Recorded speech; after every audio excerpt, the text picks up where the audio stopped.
تفاريس اماميه ملعوبه للشلهوب، الشلهوب هيئه جميله، انطلاقه ناحيه اليمين من التمياطي، ماخذ ناحيه اليمين الغامدي، يلعبها ناحيه اليسار جميله، راسيه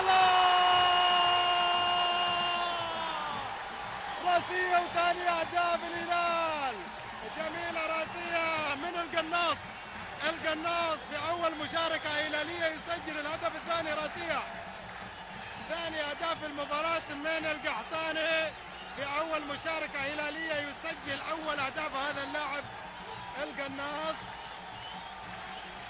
القناص يسجل اول اهدافه مع الفرقه الهلاليه، وكره جميله جدا عرضيه اقتنصها القناص بالفعل، كره القدم بالراس وليست بالكراس بالفعل. هذه الجماهير الهلاليه الكبيره اللي تحضر اللقاء اليوم، واثبت الفريق الهلالي الزعيم كما يحب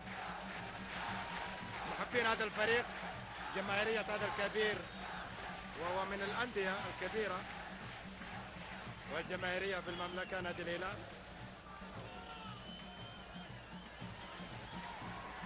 محاوله للقناص تتخلص كرته بالخطا من ابراهيم الداوودي، كره بالخطا من الدفاع، هذه الكره شوف استغلها بالراس، ما في مشكله عنده ابدا القحطاني بالقدم او بالراس، وسجل بالراس.